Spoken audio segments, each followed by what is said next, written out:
What's up, guys? Thomas Powell from Industry Relations at SDI with Shadow here. One of the things we've been wanting to talk to you guys about are reasons that dive businesses in our industry struggle. There are many, but there are a few that we wanted to focus in on. The first one being acceptance. So we all start dive businesses for various reasons that we'll get into in a second, but the reality of the matter is we have our ways of doing things, but to be successful in business, sometimes our way is not the right way. What that means is I may be a recreational diver, but if my community is made up entirely of technical divers or public safety guys or free divers, I have to be accepting of the sport that they love, the version of it, and support them. May not be a thing that I've been into, may not be a thing I've ever done, but I need to be supportive to grow my business.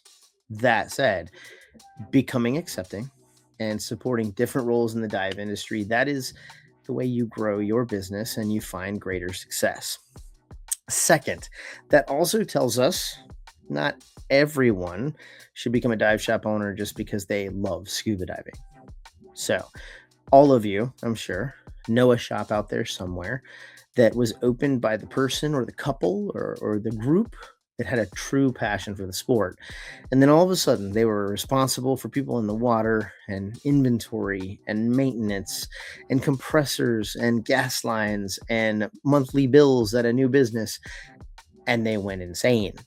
And the business had problems. And it took the fun out of the sport for a group in your community. Sometimes you need to take a step back and really think about what serves you best, your interests, and your long-term goals. Like, do you really want to invest in a business? Do you want to grow a business? And if you do, what's the smartest, accepting way to find success and support for your community? The last thing that we wanted to hit on is you start your new dive business. Don't listen to everybody else out there. Do what's smart for you. If you like certain gear, see if you can get certain gear.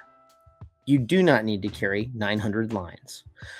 When your reps call you and say, goodness, you need to make this $10,000 order and you've never bought from them before, remember, you have no experience selling that product. They are not telling you what you need to sell and how to sell it with your money. Make smart moves. Call others. Find out what the other stores have done. Call outside of the region. Call us at SDI. We will do everything we can to help you back up and make smart decisions. For example, think about the wetsuit line that you would go to purchase. Do you need entire size runs, children, women's, and men's, in every style of every color? That's going to leave you with $15,000 to $20,000 worth of wetsuits. You'll sell, I don't know, a quarter to a third of them.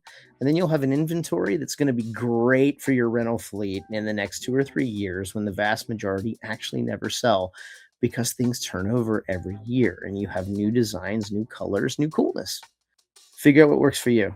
Come up with a plan and grow things. Don't waste money. Don't throw it down the drain. You can still spend your money with that rep that takes care of you.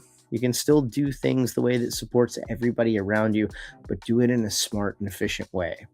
If you don't know how, ask for help. There are people who will help you.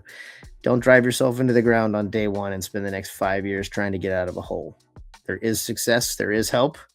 We're glad to do it. So when you run into your problems, let us know. We'll try to help you out just like we would anybody. We hope you guys are doing great, and we look forward to seeing you.